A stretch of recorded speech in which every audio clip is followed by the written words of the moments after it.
They are mysterious stories that have captured the imaginations of UFO believers and sparked covert government investigations. It was a gigantic object 300 meters in diameter. It made very strange aerial maneuvers. But these are not celebrated American paranormal incidents. These UFO episodes took place in a country for years, shrouded in secrecy. Behind the scenes, the Russian government, the Russian military take this phenomena very seriously. They've been lying directly to their own people.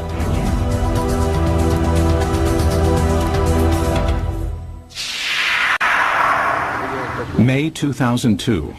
In a remote area 100 miles outside of Moscow, an investigative team from Kosmopoisk, a group that studies UFO sightings, searches for signs of UFO activity. We are going to enter the forest. This is the place pointed out by local people to be the destination of different types of UFOs. Soviet ufologists have been active since the 1960s. They claim that for decades, thousands of citizens have witnessed the appearance of unexplainable objects in the skies over Mother Russia.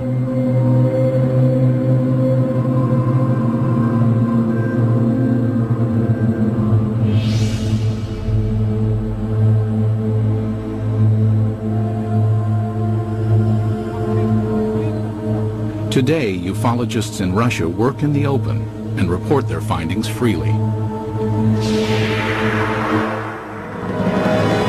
This was not always the case. Before the policy of glasnost was introduced in 1985, independent investigations of UFOs in the former Soviet Union were conducted in a climate of secrecy and fear.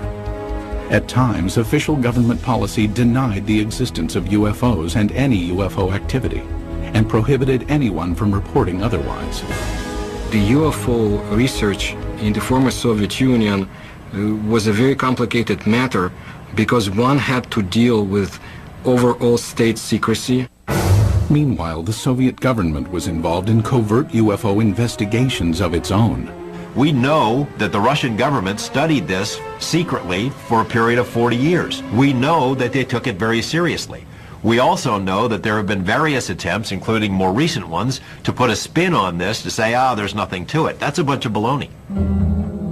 The results of the Soviets' most far-reaching secret UFO study became public in the year 2000. The inquiry started in 1978 and took 13 years to complete. The investigative team consisted of top scientists and military experts, and was completely clandestine. Certainly, this collaboration between the Academy of Sciences and the Ministry of Defense was not paraded. I mean, formally, these studies were closed. Classified organizations took part in these studies. This research should have a secret character. Colonel Boris Sokolov was the coordinator of the investigation. Shortly after the fall of the Soviet Union, he met with American investigative journalist George Knapp. Sokolov told us that just as in America, 90 to 95% of these cases could be explained away, but the remaining 5 to 10% could not be easily explained. The 13-year Soviet UFO study scrutinized some of the most puzzling sightings in Russian history. In 1968, a cameraman documenting a test of a Soviet jet fighter noticed a huge triangular object in the sky. He focused his camera on the object and caught it on film. In 1977, an unusual aerial display sent tentacles of light streaming down over the town of Petrozavodsk. Some claim the event caused fine holes to be glazed in glass windows and concrete. In 1982, military personnel at an intercontinental ballistic missile base witnessed several brilliantly lit orbs overhead. Seconds later, a warning light indicated a missile had switched to the prepare to launch mode. Had an alleged UFO come close to starting a nuclear attack?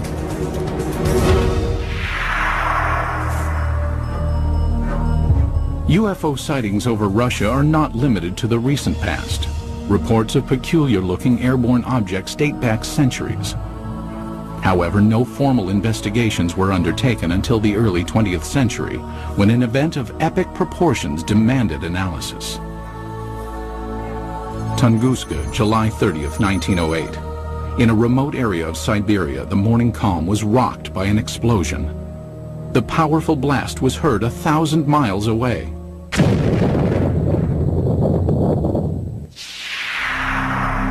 There was an enormous firewall blast, something on the order of 15 megatons of equivalent energy, which is roughly 1,000 times that of the Hiroshima blast at the end of the Second World War. This was an extraordinary event.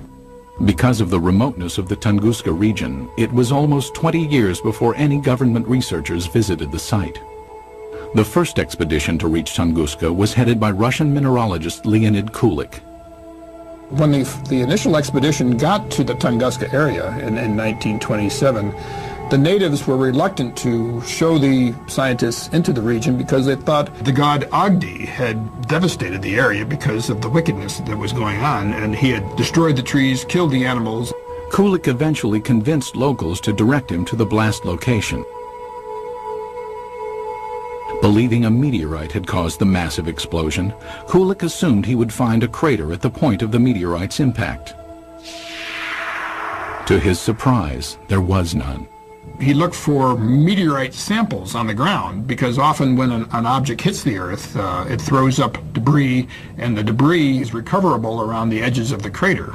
But of course he didn't find that either. What Kulik discovered has stirred UFO debate for decades.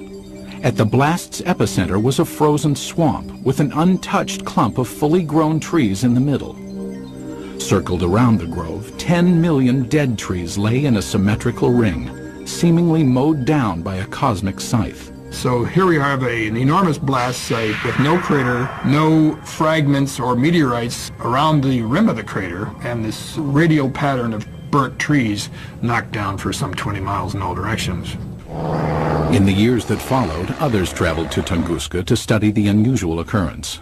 There might have been fruits obtained by labors of another expedition sent by the head of the Soviet secret police in the late 1940s. But all we know is that such expedition existed. We do not know what has happened to the items and the information it collected. Further baffling ufologists were reports of radiation damage in the Tunguska blast region. There were also some reports of mutations taking place in plant life, and even some humans apparently suffered some gene damage. In 1947, Russian Army Colonel Alexander Kazantsev developed a remarkable theory based on information about the devastating consequences of America's atomic bomb attacks on Japan. He was listening to the report about the nuclear bombardment. The announcer gave a very long and very detailed description of how and in which direction trees, houses had fallen, and so on, how everything was hit. He realized that what had happened in Hiroshima, exactly the same happened at Tunguska, only nearly half a century ago. Kazantsev hypothesized that the nuclear-like devastation seen at Tunguska must have been caused by the crash of a nuclear-powered alien spacecraft.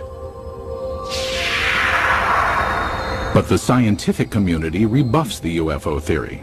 Scientists claim the Tunguska explosion was caused by a rare but explainable natural event.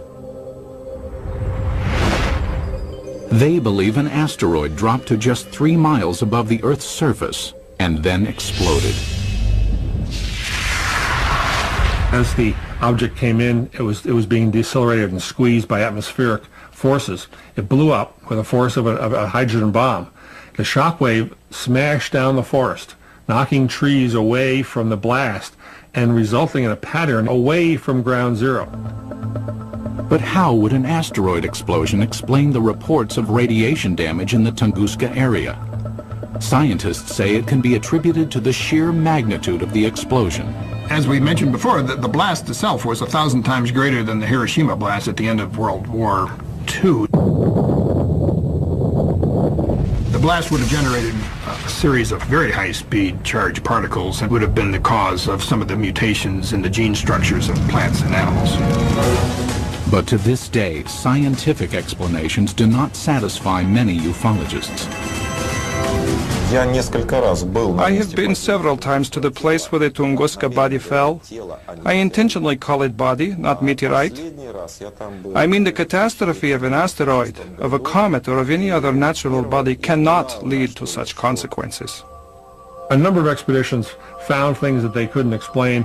There are some people who were saying that the evidence suggested this was some kind of an alien spaceship. That was the kind of magical explanation you use when you don't have enough real science to understand the physics and the astronomy involved. Throughout the rest of the 20th century, magical explanations of unidentified flying objects over Russian skies would continue. And in one instance would help expose a top-secret Soviet military project.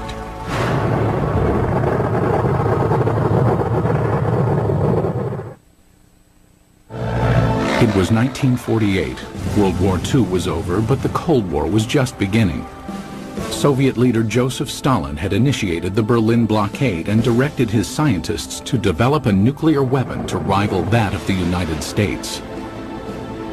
It was during this period that some claim Stalin grew concerned about UFOs. It is said his interest stemmed from reports of a 1947 UFO incident in Roswell, New Mexico. New Mexico in 1947 would have been a hotbed of Soviet espionage because we had all kinds of stuff there. The 509th Bomber Wing, the only atomic bomber wing group. Purportedly, Stalin ordered Sergei Korolev, the founder of the Russian space program, to analyze information about the supposed Roswell crash and report his findings. Mr. Korolev came up with an answer.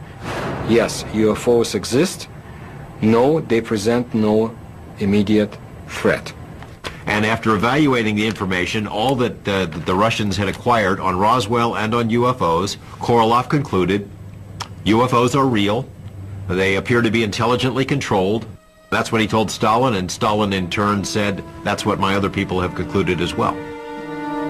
While concrete proof of the conversation does not exist, several Soviet scientific agencies did begin investigating UFOs in the ensuing years. Stalin, after getting this information about Roswell and UFOs in general, did the same thing basically that the American government had been doing. He condemns UFOs in public and then conducts secret tests behind the scenes. He had all sorts of high-level scientists who would research the problem for him and then report to military officials, all behind the scenes. Also hidden from public view were UFO reports culled from Soviet Air Force pilots. Between the mid-1950s and mid-1960s, pilots reported approximately 15,000 UFO sightings. It is very difficult to find a pilot who has been flying for many years and has never seen a UFO. Most of these sightings can be easily explained. In an era of superpower distrust, flights of American spy planes and spy balloons were common over Soviet skies. But investigative journalist George Knapp, who has viewed portions of the Soviet UFO files, found some of the pilot sightings perplexing. There were 40 instances where Russian warplanes were sent after UFOs. This is not temperature inversion, this is not a weather balloon, this is not swamp gas, these are craft floating around in the airspace of Russia, and they sent warplanes to go chase them. While pilots continued to report strange objects in the sky, none could offer tangible evidence to support their claims. But in 1968, over the skies of Riga, Latvia, an alleged UFO sighting was caught on film. As a Soviet propaganda film crew documented a test flight of a fighter interceptor jet, the pilot noticed an unusual object high in the sky.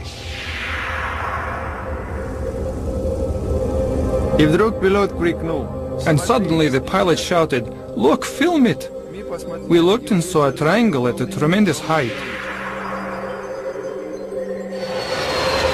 Fighter planes scrambled to investigate, but the object quickly disappeared behind a cloud and was never seen again. It was later estimated that the craft was hovering approximately 7 miles above the ground. The film was sent to the Kremlin, where it remained locked from public view for years. They really took it seriously. I say seriously because the film was taken away. It was declared completely secret. Outsiders have only recently seen the confiscated film. While some maintain the film is conclusive evidence of a UFO, skeptics argue the vehicle was most likely a French-made high-altitude research balloon. As secrecy enveloped all government discussions of UFO issues, an underground army of Soviet ufologists began to form in the USSR. They kept their studies concealed. Russians who study UFOs in this period report that they had a very serious feeling of threat from the Soviet government, that they were doing something which the Soviet government disapproved of. The leader of civilian UFO research was Felix Ziegel, the man considered the father of Soviet ufology. Felix Ziegel was a Soviet scientist. He was a doctor of mathematics and astronomy at the Moscow Aviation Institute. He made it his job to find out why are the strange objects or in the skies of his country. Ziegel challenged the Soviet system by conducting paranormal lectures, organizing independent UFO investigations, and urging Soviet citizens to report any and all sightings. His efforts were not without risk. We cannot say, of course, that people would be put in jail for it, but still Ziegel suffered. He was harassed both in his place of work, at the Institute of Aviation, and he was harassed by the state government authorities. Ziegel and his investigators spread information about UFO sightings through an underground press network. Samizdat, private publications used to disseminate information, were strictly forbidden by the Kremlin. In his time, brochures were printed in a samizdat way. They were collections of observations and letters, typed in 5 to 10 copies. All materials were typed with the use of carbon paper.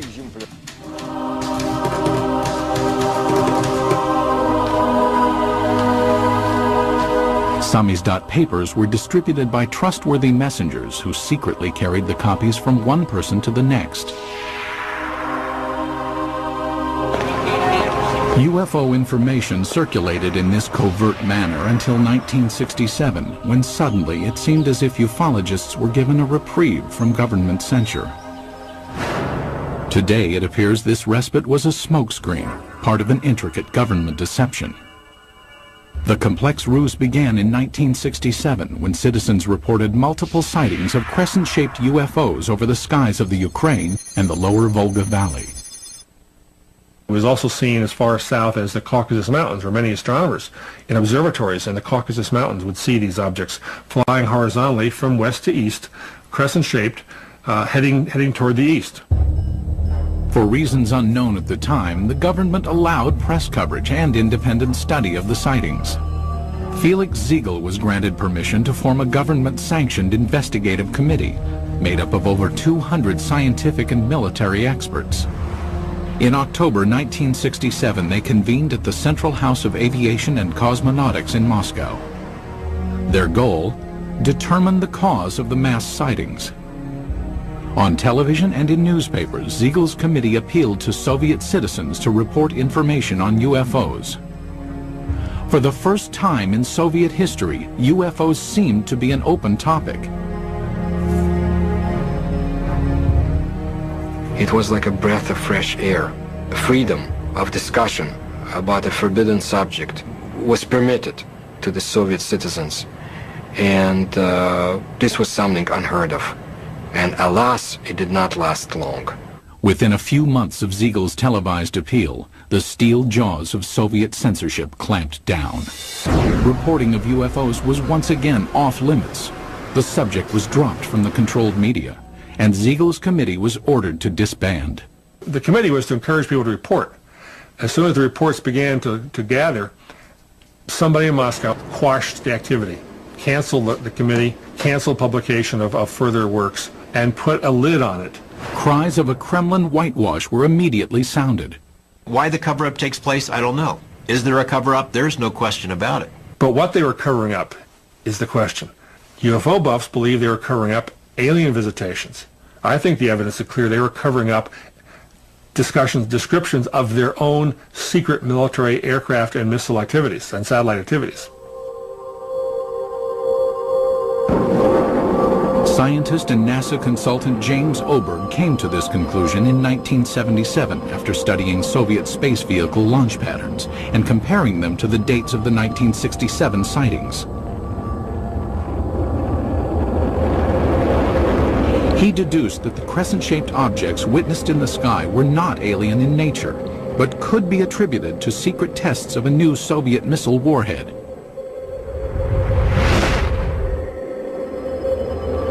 People in the area saw the rockets, especially at night, saw the streamers, the contrails in the sky, even heard the rockets.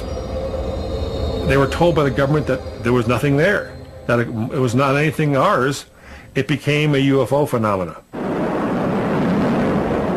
Later dubbed by the Pentagon as a fractional orbital bombardment system, the Soviets had good reason to keep the tests secret.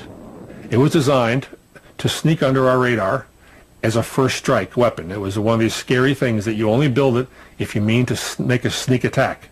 It was also illegal to have such a weapon because in 1967, the U.S. and Russia and other countries signed a treaty forbidding the placing of nuclear weapons into orbit. But why, after crushing public dissemination of UFO information for years, did the government briefly loosen its restrictions in 1967? It appears now to have been a deliberate ploy to fool its citizens and the international community about the true nature of the sightings. The Soviet government did not want the public to understand what was going on. They didn't want the Americans to know, for example, what was going on. It was a useful camouflage. It diverted people's attention. Because it was a UFO, Western journalists would laugh rather than investigate it. The cover-up by the Soviet government is in letting people think they're flying saucers.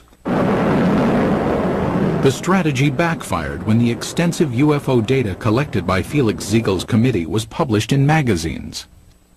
The Soviet government realized what these reports really were. They're military secrets. Not described accurately, but accurately enough to be of use to the CIA if they ever caught on. The government said, "Oh my gosh," and other things in Russian, and said no more UFO reports get published in the Soviet Union. For 10 years, public discussion of UFOs was effectively brought to a halt. But that would change in 1977 with the appearance of a strange-looking object over Soviet skies, witnessed by thousands of astonished citizens. September 20th, 1977. As dawn approached in the small Russian port city of Petrozavodsk, a spectacular aerial display lit up the skies. The incident would become one of the most studied UFO sightings in Soviet history.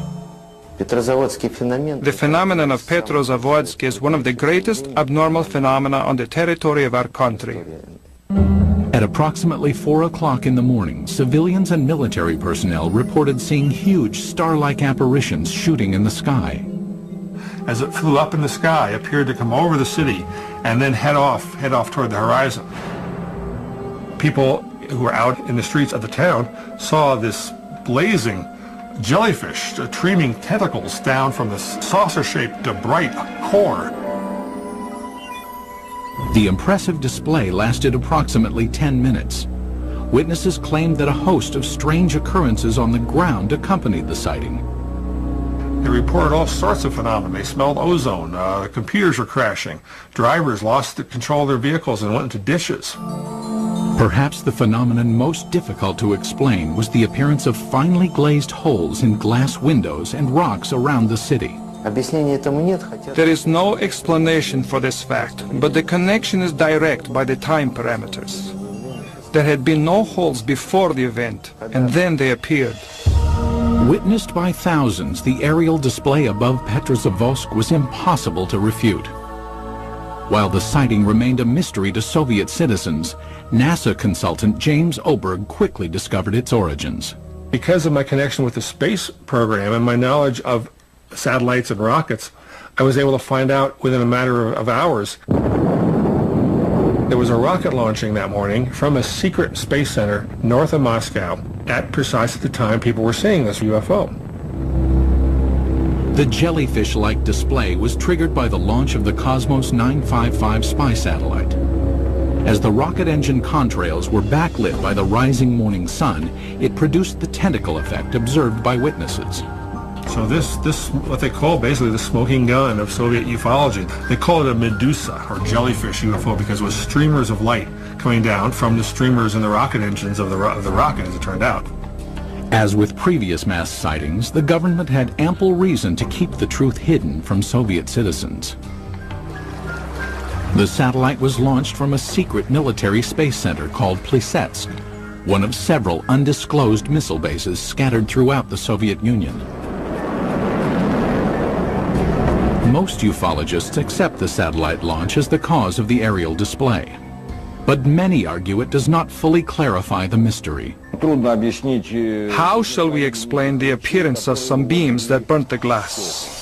When the pieces of the glass were analyzed at the Institute of Metrology in Moscow, they concluded that these holes resulted from badly glazed window glass. That is, a purely technical defect took place. I do not believe that the launch of a secret military satellite would explain the holes that were made in the glass.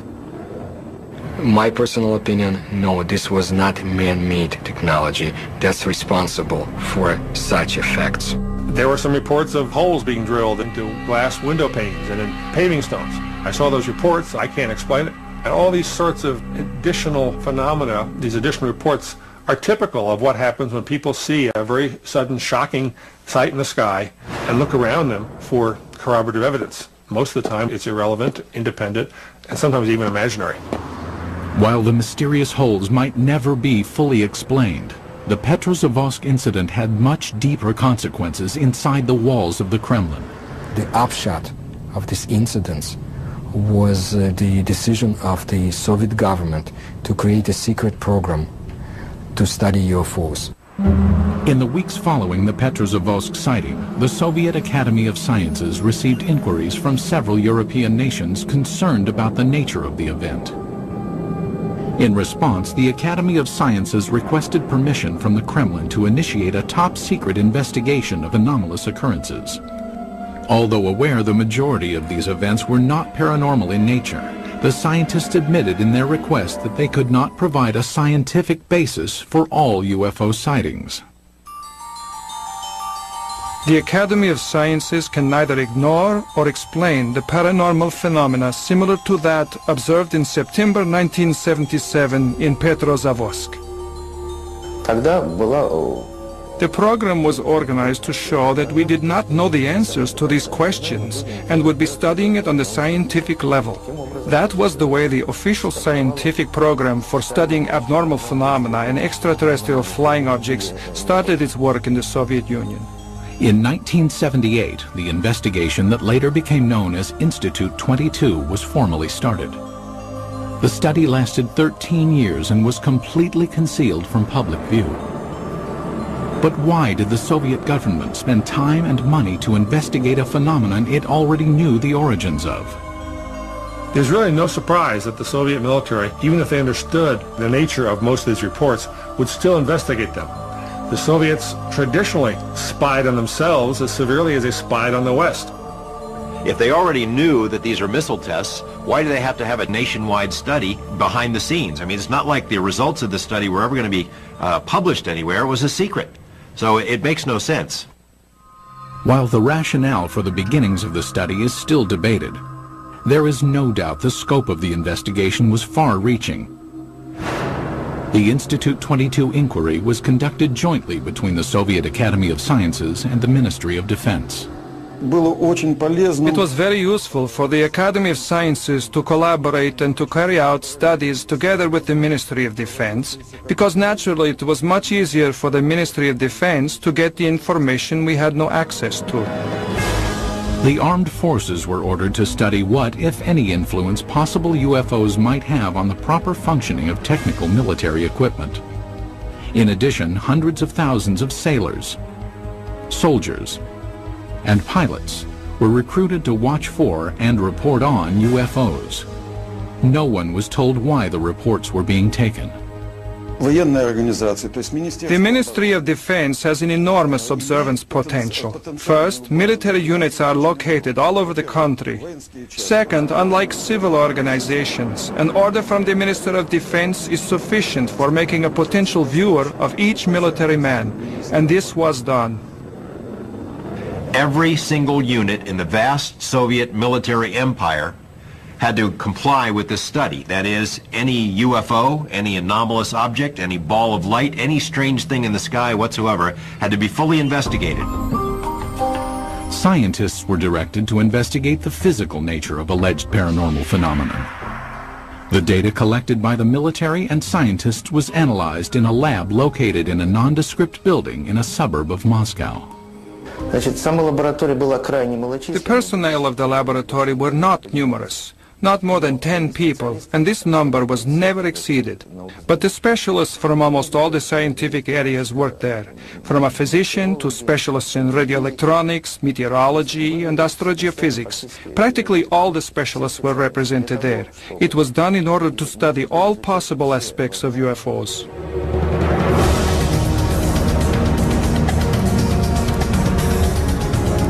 Six years into the study, Institute 22 would be called on to scrutinize an incident of global consequence, when a suspected UFO incident placed the world on the brink of nuclear war.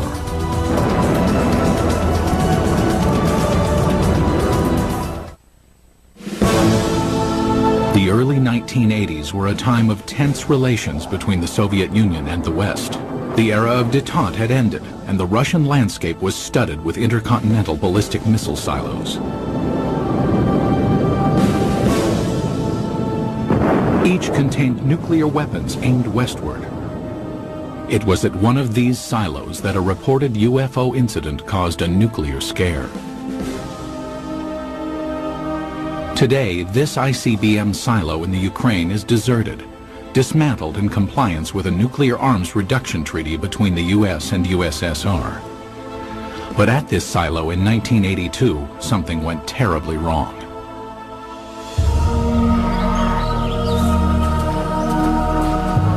It started at approximately 6 p.m. when soldiers and villagers in the nearby town of Bielo-Korovichi witnessed a strange object in the dusk sky. A military officer at the time described what he saw. I was riding a motorcycle not far from here. I saw a large object in the air. It had a perfect geometric shape. At the same moment inside the silo, an emergency warning light indicated that a nuclear missile had switched to launch mode. The most telling testimony comes from the communications officer who said that somehow something entered the correct code. But Moscow had not ordered a launch, nor had any personnel in the bunker touched the control panel. For 15 agonizing seconds, technicians frantically scrambled to stop the launch. Then, without explanation, the launch sequence was aborted. They were ready for launch. The UFO, poof, goes away. Poof, the command control module goes back to normal. Had a UFO somehow interfered with the launch controls of a nuclear missile? A team of investigators from Institute 22, the secret state-sponsored UFO research team, was immediately ordered to the missile base. They established within a very short period, literally half a day, that a military training exercise took place at a nearby aerial ground. Investigators learned that the sighting occurred at the same time and in the same area where the military was testing flares. Dropped out of planes, the flares provided 5 to 7 minutes of illumination. That explained the strange display in the sky. But why did the nuclear launch sequence activate?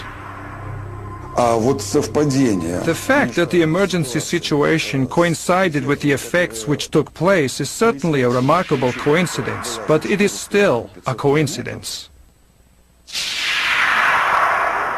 The ICBM control equipment was systematically taken apart and rebuilt, but no defects were found. It's not just an electrical malfunction. Something entered the correct launch codes. That just doesn't happen every day. We hear from our government UFOs are not a matter of national security. The Russian government has been telling its people the same thing. They're trying to confuse us.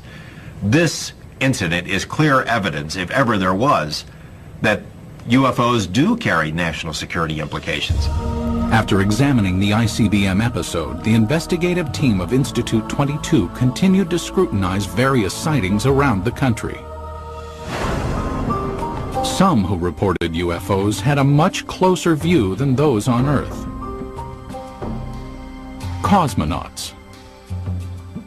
The first man in space, Yuri Gagarin, is quoted in the Thread 3 documents as saying, "I can tell you that UFOs are real, and if you allow me, I'll tell you a lot more." The second man in space, cosmonaut Titov, said that there were 7 UFOs dancing around his space capsule during his brief flight into space. However, even to this day, most cosmonauts are reluctant to speak about any unusual phenomenon they witnessed in space. There's a ridicule factor, there's a laughter curtain, there are career consequences from reporting a UFO and taking it seriously. But in this rare interview obtained by the History Channel, 2 cosmonauts spoke of unusual objects they encountered in space.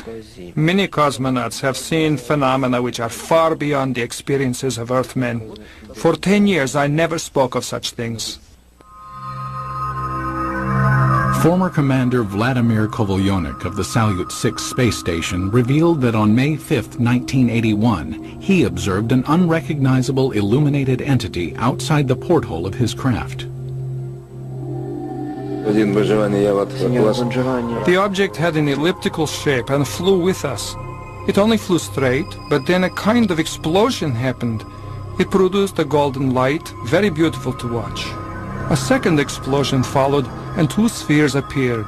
As we entered the darkness of Earth's shadow, I could no longer see them.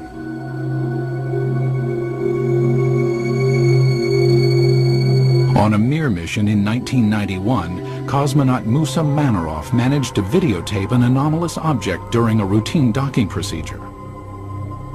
I was looking out the biggest window. It was directly in front of me. I am familiar with the construction of all spaceships, but this was different. There is ongoing debate about sightings of unidentified objects by cosmonauts and American astronauts alike. Skeptics insist there is enough debris left in orbit to constitute a plethora of unusual sightings.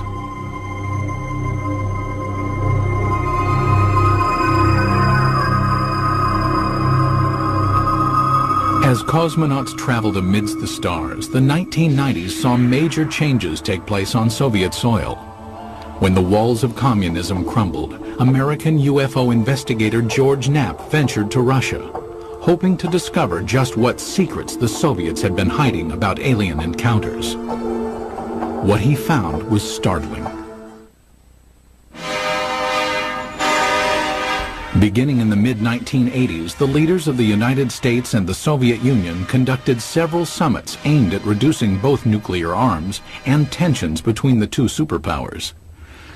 Shortly after one such meeting, President Ronald Reagan revealed he and Mikhail Gorbachev had discussed the topic of alien encounters. I couldn't help but say to him, just think how easy his task and mine might be in these meetings that we held if suddenly there was a threat to this world from some other species, from another planet, outside in the universe.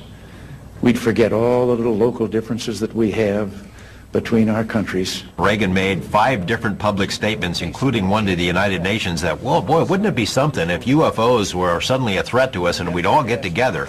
And sort of Gorbachev kind of responded, yeah, it sure would. You know, we would get together. Lo and behold, we did get together. You know, the wall came tumbling down, perestroika, glasnost. With the collapse of the Soviet Union came a new era of openness in Russia. Thousands of miles away in Las Vegas, Nevada, investigative journalist George Knapp, who had studied many American UFO incidents, realized the time was perfect to explore Russian reports. 3 years ago, we have succeeded in obtaining several hundred pages of secret Russian UFO documents and photos. Other Western journalists followed. Today, it's a new ballgame. The lid has been dropped on government UFO files, although there is still plenty of information to be found. It occurred to me, now may be the time to go ahead and try to find out what the Russians know about UFOs. It was a tumultuous, crazy time, but a wonderful time to be there as a journalist. In 1993, Knapp traveled to Russia and was introduced to Boris Sokolov, the coordinator of Institute 22. Like many government-funded scientific projects from the era, Institute 22's funding had been cut and the project disbanded. Sokolov provided Knapp with some of the recently declassified UFO files, containing information on the cases that were more difficult to explain. he had culled from the thousands of reports some of the most interesting ones and had kept them in these binders, and we were able to get them and bring them back. Why would the Russian military study all of this stuff? Colonel Sokolov said it was a very practical reason. They knew that UFOs could do things that their planes couldn't. Figured by studying it, they may be able to get an advantage over us in terms of stealth technology. Upon returning to the United States, Knapp made some of the files public. As a result, Colonel Sokolov was ridiculed by some back in his homeland. Officially, Russia was a democracy, but the communists still had a lot of influence. There were communist newspapers that attacked him broadly as being a sellout to Mother Russia. But the public scorn Sokolov endured was certainly less severe than the consequences he might have been subject to in the old Soviet Union. My friend put it this way. He said, if this had happened 5 years ago, we would be in prison. If it had happened 10 years ago, we'd all be shot for giving up these secrets. But in 2000, the relaxed political climate allowed Sokolov and scientist Yuli Platov to publish a report summarizing the findings of Institute 22. Entitled The History of UFO State Research in the USSR, the report concluded that of the 3,000 UFO sightings investigated, 90 to 95% of the incidents could be attributed to man-made phenomenon, mostly missile launches and research balloons. The remaining 5 to 10% could not be easily explained. He was not willing to conclude that any of these things were extraterrestrials or interdimensionals or aliens from the future or anything of that sort. The thing is that before, the enthusiastic ufologists had affirmed in literature that all we saw was due to contacts with the extraterrestrial civilizations. No. It turned out that only a very small percentage of events remained unexplained. But in a land that for so long concealed information and suppressed dialogue, many ufologists wondered if the report revealed the entire truth. There is a vast treasure trove of KGB documents on this topic somewhere that no one has ever seen. And I know the KGB did release some documents in the early 90s, but it is presumed by a lot of folks that the best stuff is still hidden in a vault somewhere. What happened to the files? Who keeps them? Until we ourselves go through the files, we cannot say whether what Mr. Platov and Mr. Sokolov say is true. It will probably never be known exactly how many Soviet UFO files remain classified, or what they contain. Most in the scientific community doubt any smoking guns exist in the unseen files. People in Russia still have a very powerful sense of gossip and rumors, because under Soviet days, so many things were illegal to talk about, illegal to know. So they replaced the reality with a very rich mythology. UFOs became part of that mythology in Russia, and it's still a very powerful theme over there. But many UFO enthusiasts remain suspicious, believing that the proof of alien encounters exists and is still being hidden.